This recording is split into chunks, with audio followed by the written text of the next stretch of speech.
wherever you turn around, it's a sea. It's endless, raging sea. Christ against Satan, good against evil.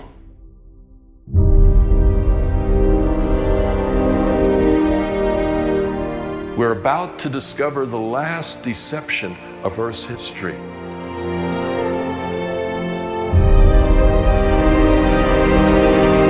But there is no way out. The entire universe is involved.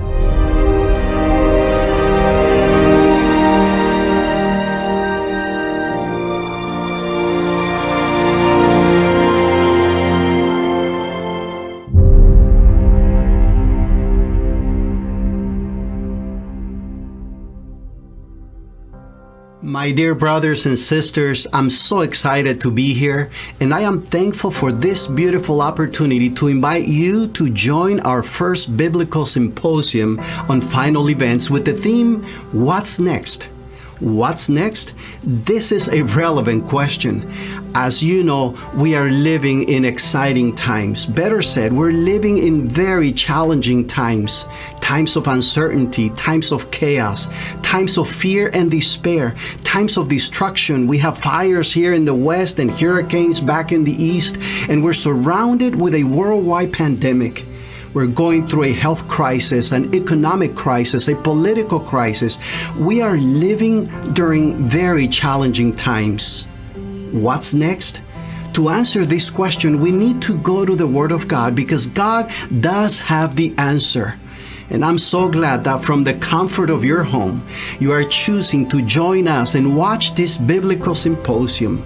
You will hear from some of the best biblical scholars who will not only share their knowledge on the topic of final events, but also will help us understand the times we're living in and the preparations we need to make for Christ's soon return. So it is my prayer that as you dedicate this time to hear God's word, that you will be blessed, enlightened, uplifted, affirmed, and encouraged.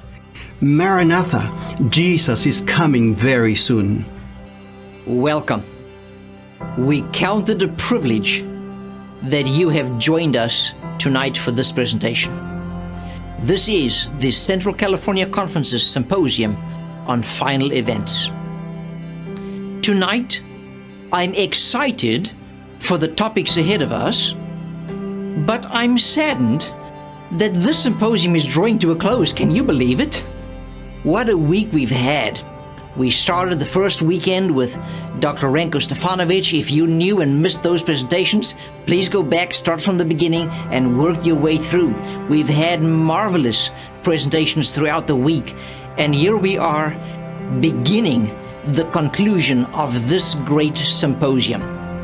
We hope that you have thoroughly enjoyed it, that you have learned much, and that it was well worth journeying with us through this symposium.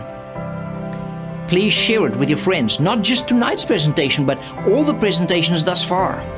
Tell your friends where to get it. Send them the link so that they too can avail themselves of these great lectures. For more information on what's happening over the weekend, or if you forgot who spoke when in the past and want to get that information to tell somebody else, our website is www.centralcaliforniaadventists.com/what's next. Since this is social media, please subscribe, hit like, hit the bell, because we are planning to host future symposiums and presentations of this nature, and you may very well want to partake of those. It has been a blast to spend this week with you. Our team has enjoyed engaging with you, with your comments, your prayer requests. We have an entire team of people just praying for these prayer requests. So please, life can get tough. If there are things in your life that you need prayer for, engage with us. Write them in the comments, and we'll be happy to pray for you. If you have questions you'd like answers to, we don't have all the answers, but we will try to answer them, or at least refer you to where you can get the answers. But please, we don't seek to debate or argue. This is just a friendly symposium. I have the distinct privilege to introduce our speaker of tonight to you. I met him years ago in South Africa. He was there for a presentation, and even back then, years ago, he was an expert on the book of Revelation. Since then, I've heard him speak many times, and every single time, I find him to be clear, logical, and he just flows from one point and builds to another. He's easy to follow, and I love his presentations, and I'm sure you will too. But who is he? Dr. Jon Paulien has a BA from Atlantic Union College and a Master of Divinity degree and a PhD from Andrews University. His doctoral thesis, Decoding Revelation's Trumpets, Literary Allusions and Interpretations of Revelation 8 verses 7 to 12, was completed in 1987. Prior to his PhD, he worked as a Seventh-day Adventist church pastor for several years in New York City. He was a professor of New Testament interpretation at the Seventh-day Adventist Theological Seminary at Andrews University. He spent over 2 full decades at Andrews University. In 2007, he became Dean of the Faculty of Religion at Loma Linda University, a position he held till 2019. He and his wife Pamela have 3 grown children. This is the first presentation of 3 from Dr. Paulien. He is going to build. It's really important that you attend all 3 of them, because if you only attend the last one and having skipped this one in particular and the next one, you'll be lost. So please remember, join us for all 3 of his presentations. The topic that he will be addressing tonight is Principles for Understanding Prophecy Relating to Final Events. And the reason why he's tackling this topic tonight is to set the table to address the interpretation of the prophecies relating to the Sunday law. So these topics tie together very carefully. Please stay for all 3 of them. So tonight, once again, Principles for Understanding Prophecy Relating to Final Events.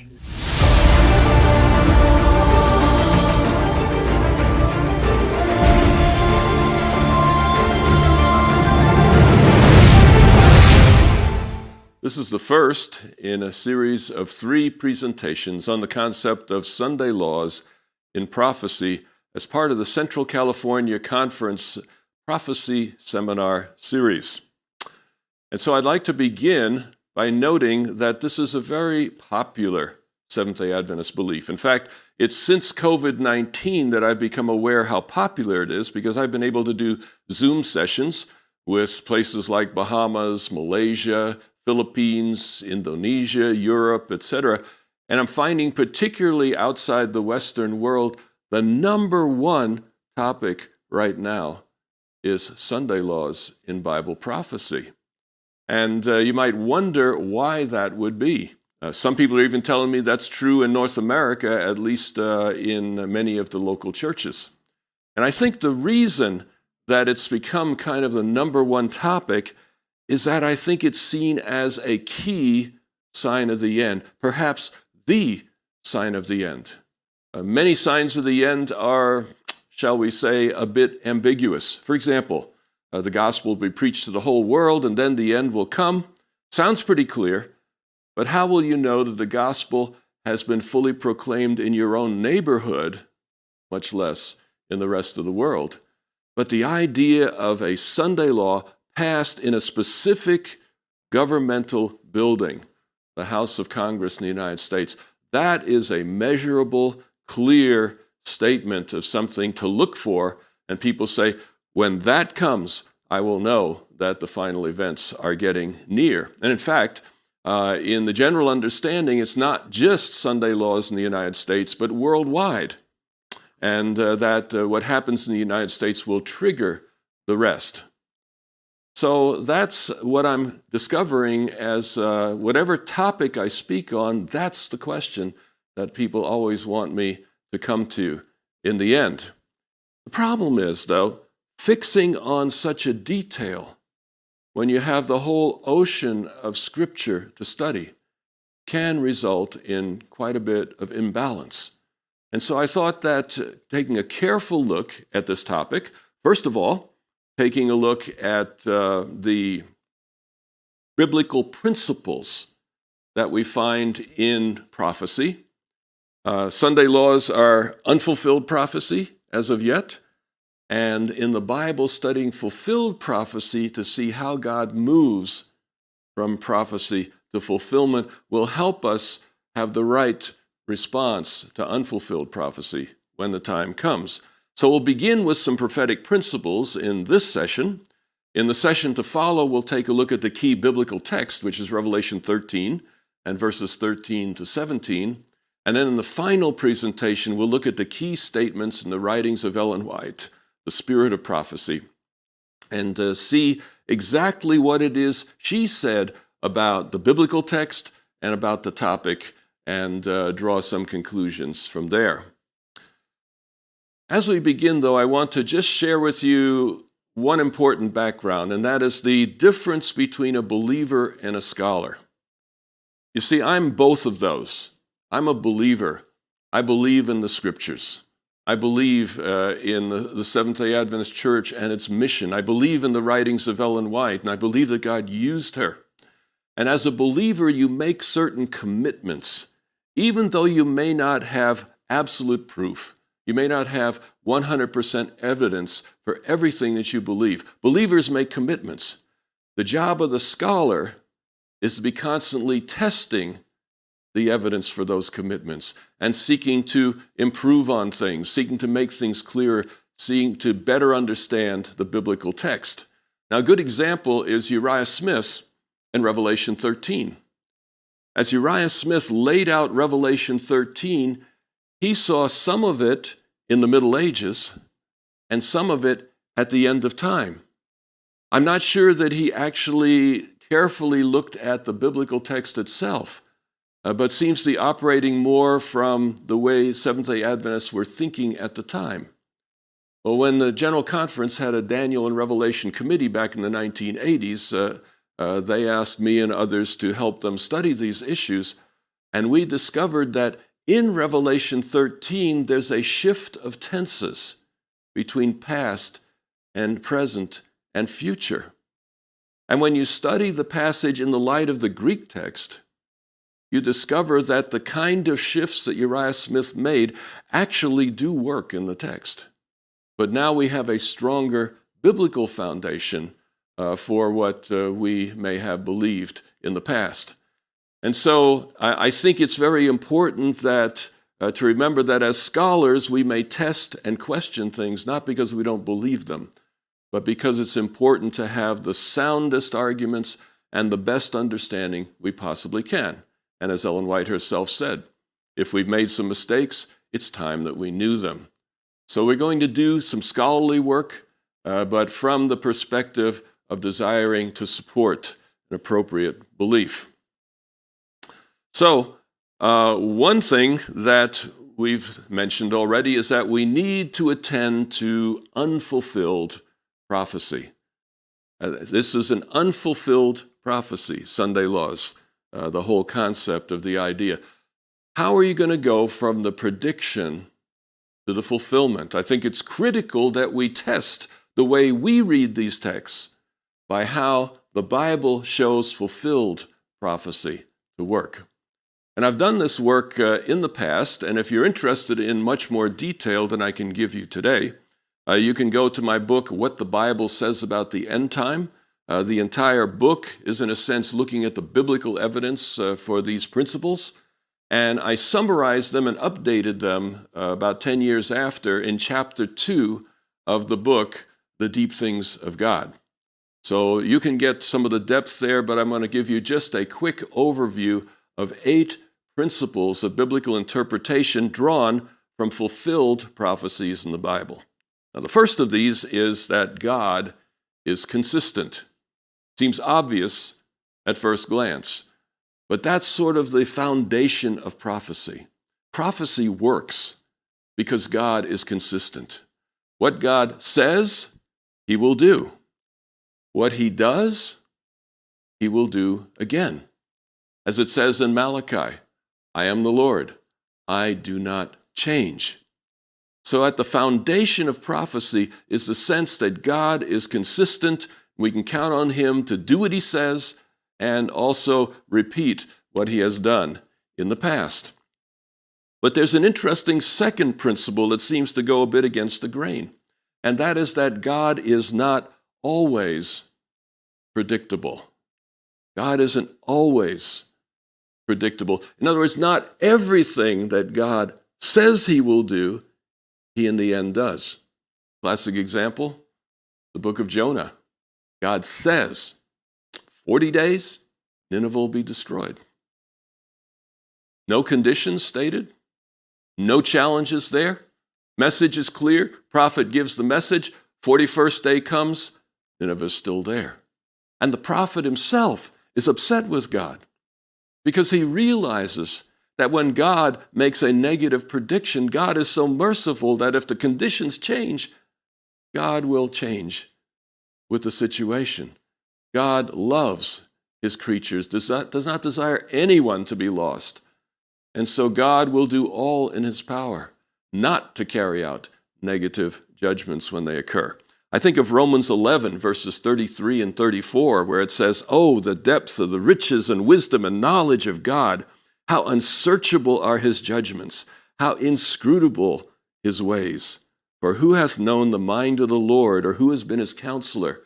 This cautions us that we should not be overconfident ahead of time, that we know the mind of the Lord, that we know exactly how he's going to fulfill the prophecy. John 3, verse 8 says, "The wind blows where it pleases. You hear its sound, but you cannot tell where it comes from or where it is going. So it is with everyone who is born of the Spirit." So you see that, in a sense, God is like the wind. We may think we know the future because of what prophecy says, but God resists that kind of reading. God says, I am still free to do what I do. So God is not always predictable. When prophecies are fulfilled, many times they fit every detail. But there are other times when not every detail of the pattern is carried out, and that is an important principle to keep in mind. Principle number 3 is that God is creative. In other words, God can do some things in fulfilling a prophecy that he hadn't actually told you he was going to do. God is creative. As the situation develops, God may develop new aspects to the prophecy and bring out deeper involvement. For example, Isaiah 43. In Isaiah 43, we see that the Exodus is a model for what God will do when he brings Israel out of Babylon. And so it goes into the model there, and it quotes a little from Exodus 15. But then in verses 18 and 19, it says, "Forget the former things. Do not dwell on the past. See, I am doing a new thing." So God says it's going to be like the Exodus and not. All right? So as we look forward to that future, we need to recognize that God is free to not carry out every detail of the pattern. He's also free to add new things to the pattern. In other words, prophecy is not given to satisfy our curiosity about the future. It's given to strengthen our faith and to teach us how to live as we prepare for the things that are coming. What's the scholarly evidence for what I've just shared with you, those 3 principles? God is consistent, God is not always predictable, God is creative. Well, I began with creation, the flood, and the Exodus. 3 great stories. And in those stories, you see God acting in very consistent ways. It's amazing how much what he does and how it's described in the Hebrew fits from one to the next. So much of the creation story is repeated in the flood story. The flood is a disintegration of creation and then a rebuilding of creation. And the language of Genesis 1 and 2 is repeated in Genesis 6 through 9. Then when you get to the Exodus, surprisingly, a lot of the language of creation is then repeated in the context of the Exodus itself. And so God is consistent, but not every detail of creation is carried out in the flood. Not every detail of creation in the flood is carried out in the Exodus. And God in the Exodus does some things he never did before that become models for his later activity in the prophets and with Jesus Christ. So we see in God's actions consistency, unpredictability, and creativity. In addition to that, when you go to the fulfilled prophecies, when you go to Isaiah, Jeremiah, Ezekiel, Malachi, etc., you can see the same three principles operating. God is consistent, God is not always predictable, and God is truly creative. Some more principles. Number 4, God meets people where they are. We sometimes think that prophecy is God taking a look at the future and projecting that future in detail to the prophet's mind. But what actually happens is God gives the prophecy to the prophet in a form that that prophet can understand. And so God meets people where they are. The great example of that is the 4 Gospels: Matthew, Mark, Luke, and John. There's only one story of Jesus. There was only one Jesus. But there's 4 complete stories of Jesus, each of them different, because each of these Bible writers was different. And each of them framed the story of Jesus in the light of their own language, in the light of their own time and place, in light of their own background and understanding. This is illustrated, of course, in Jesus himself. He didn't come as a 21st century American. He didn't come as a medieval knight. He came as a first century Jew living in Galilee, speaking the language of Galilee, and being very much involved in the life and the customs of that particular time and place. God meets people where they are. Of course, the most classic example of that is Daniel 2 and Daniel 7, where you have 2 prophets, one a pagan king and the other a Hebrew prophet. To the pagan king, God gives the vision in the form of an idol, and to the Hebrew prophet, he gives it in the form of creation, the language of creation in Daniel 7. God met each of these men where they were. So we need to understand prophecies in terms of the time, place, and circumstances of the prophet, critical to the shape that the prophecy takes and how it will eventually be fulfilled. Principle number 5 is that God often spiritualizes history. In other words, he takes historical events, makes them a part of the prophecy itself, and then fulfills it not in a literal way, but he fulfills it in a spiritual way. And that is surprising. For example, in Revelation 13:15, you have the story of a death decree that worship this image or you will be killed. And your mind immediately goes back to Daniel 3. The story on the plain of Dura is the foundation for Revelation chapter 13. But in Revelation 13, it's not a particular location on earth, it's worldwide. And it's not a statue, but the image represents ideologies that are truly worldwide. So God takes the historical event as a model for something he does on a much grander scale in Revelation 13. Principle number 6 is related to number 4, where it says God uses the language of the prophets past and present. In other words, where the prophet is in point of history, God takes the language that makes sense to that prophet. So Isaiah's language is not Moses' language. It's not our language. It's the language appropriate to the time and place. when Isaiah lived. Language, in a real sense, is a summary of our own personal history. Every word in our native language we learned as a child, in context. And so when we read the Bible, it's natural to read into the Bible in our native language the meanings and context that those words mean to us. But the prophet wrote in the prophet's time, place, language, and circumstances. And that's really critical to rightly understanding prophecy. Let's take a look at a classic example, and that's Isaiah chapter 11, verses 15 and 16. And the reason I'm going to give you this example is because there's no question this prophecy was fulfilled within the context of the Old Testament. The fascinating thing is not a single detail of this prophecy was fulfilled exactly as written. Did you hear me? Exactly as written. If you were to read this prophecy in Isaiah's day, you would say the return from exile will happen like this. In fact, the details are so clear that you could make a prophetic chart and say, here's how it's all going to work out. But when it actually happened, it was very different. Let's take a look. Isaiah 11, verses 15 and 16. The Lord will dry up the gulf of the Egyptian sea. You see, he's using the Exodus as a model here for what's going to happen in return from exile. The Lord will dry up the gulf of the Egyptian sea with a scorching wind.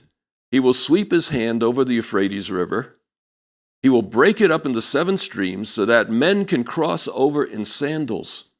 There will be a highway for the remnant of his people that is left from Assyria, as there was for Israel when they came up out of Egypt. All right, so Exodus is the model. And reading the text at face value, it's saying that Israel will return from exile to Assyria when God sends an east wind to dry up the Euphrates River, and God's people will escape across the dry riverbed, just like they went through the Red Sea, and make their way back to Israel. What a wonderful deliverance that will be. The reality is, not a single detail of this prophecy was fulfilled exactly as written. Why? First of all, let's go to verse 16. It is Assyria that is the captivating power, and it is Israel that are the captives. This is appropriate to Isaiah's day. Babylon was not a major power in Isaiah's day. In fact, it was subject to Assyria. And Israel was 12 tribes at the beginning of Isaiah's ministry. But by the time of the Babylonian exile, there's only one tribe, essentially, the tribe of Judah, that is left. So in the actual fulfillment, Judah leaves Babylon, not Israel leaving Assyria. But God meets Isaiah where he is. If he had given the details of what actually would occur, nobody would have made sense of it. Isaiah himself would say, this makes no sense. God meets people where they are and speaks their language in their time and place. But what about this other stuff? What about the Egyptian sea and the wind and the sandals? What about all of that? Well, part of the model is God uses the language of the prophet's past to describe the future. And the language of Isaiah's past included the Exodus story in the books of Moses. And in the Exodus story, God uses a wind to dry up the Red Sea so that the Israelites can walk across in their sandals. That's the model.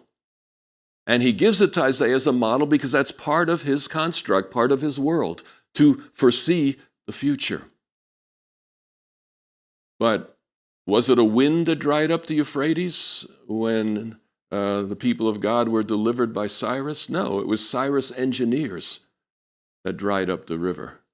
And was the river dried up so the people of God could escape across the riverbed? No, they escaped across the bridges because the new emperor told them they could go. They were free. You see, the prophecy was fulfilled. But if you had nailed down the details and said, this is the way it's got to be fulfilled, you would not have seen the fulfillment when it came. God is consistent. God is not always predictable. God is creative, and he meets the prophet where they are using the prophet's past and present language to describe the future. And I humbly submit to you that Ellen White was a prophet like the biblical prophets, and if you believe that, then God is going to be operating under similar principles with her writings, which we need to attend to in a later session. So what I'm saying here is that I've learned in looking at fulfilled prophecies of the Bible that biblical prophecies are always a natural extension of the prophet's time and place. In other words, the events that happen between the prophet's time and the end are events that make sense from the world in which the prophet is speaking. God does not give them details that would make no sense, such as the fact that Babylon eventually conquers Assyria and becomes the hostile power that takes God's people captive, according to Isaiah 11. Principle number 7, and this should be obvious by now. Fulfillments of prophecy are always clearest as or after the fulfillment occurs. To project the fulfillment ahead of time does not always work. In other words, the prophecy wasn't given so that we could make charts. The prophecy wasn't given that every detail would be clear ahead of time. The prophecy was given so that when the fulfillment comes, it would strengthen our faith. And we would know, in fact, this is the fulfillment that was to come. That's always the clearest. And in case you don't believe me, let's take the words of Jesus. John 14:29. I have told you now before it happens, so that when it does happen, you will believe. The purpose of prophecy is faith. The purpose of prophecy is our commitment to God. It is not to satisfy our curiosity about the future and how curious we are. Jesus' disciples were curious. Lord, when is the temple going to be destroyed? What's the sign of your coming? We're all curious. And if it was for our good to have a detailed map of the future, we would have it. But the principles of fulfilled prophecy tell us that we can have a general idea of the future, but the detailed map is not good for us to know.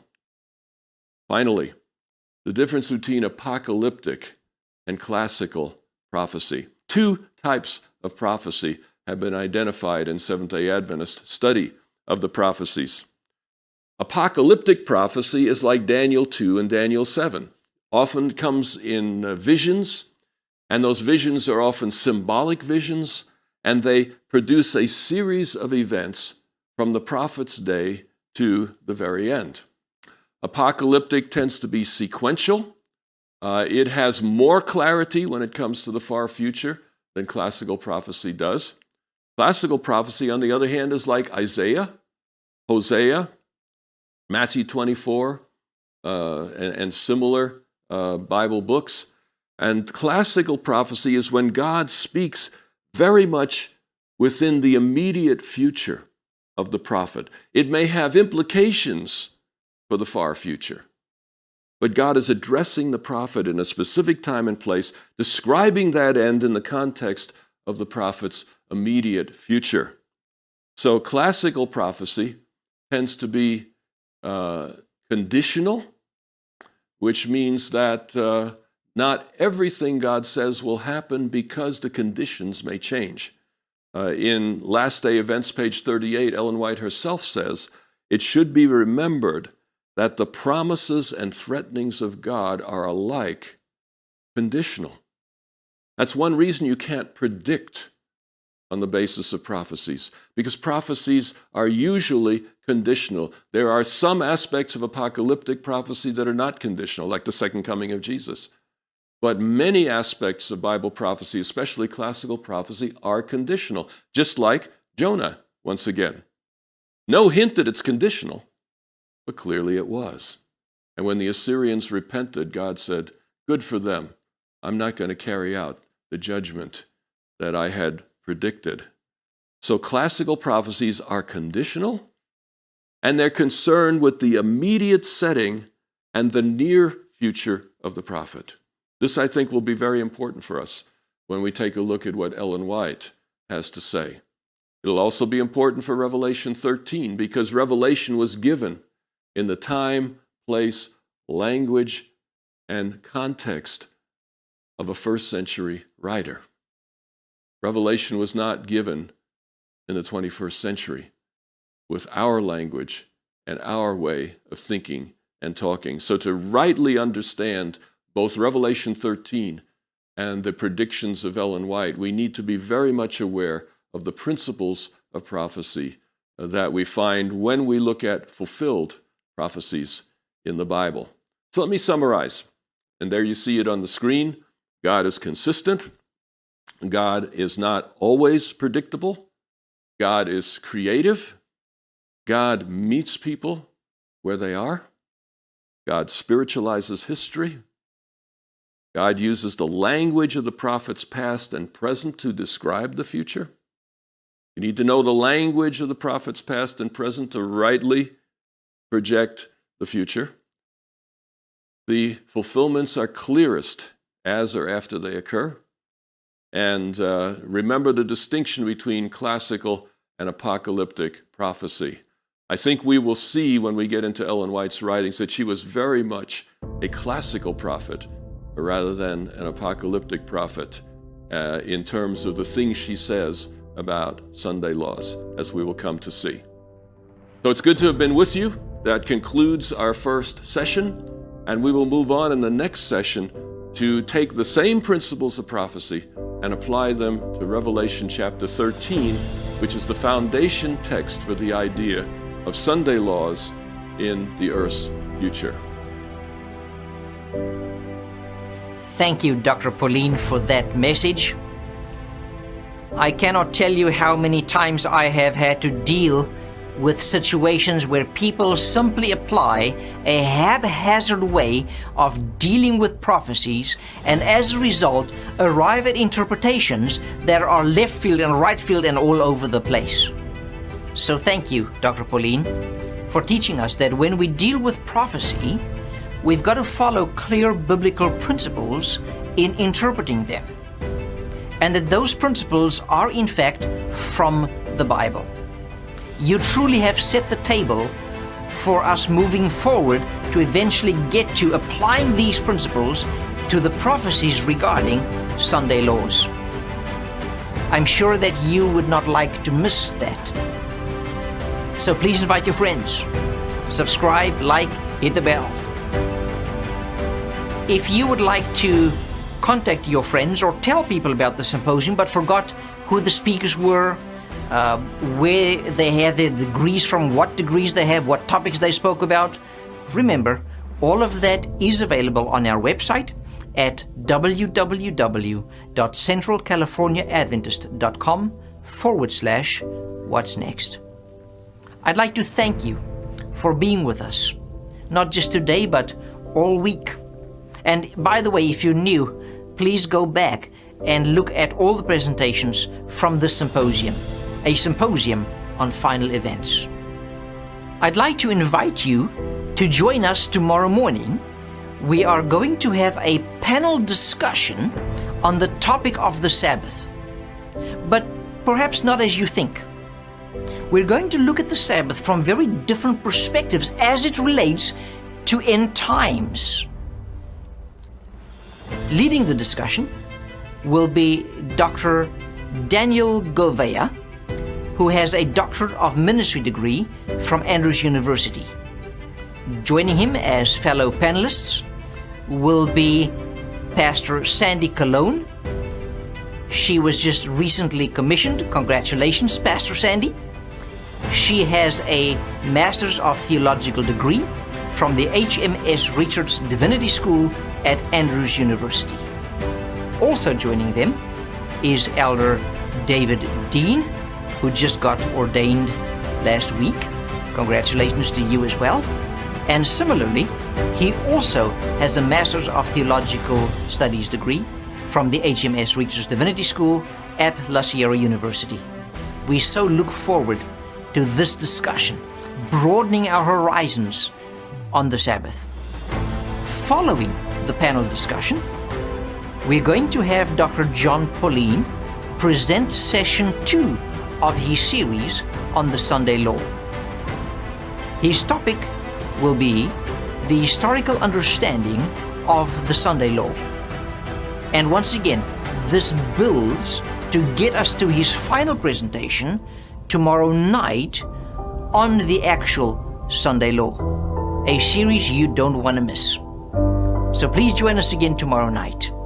In the meantime, please sleep tightly, and we'll see you in the morning.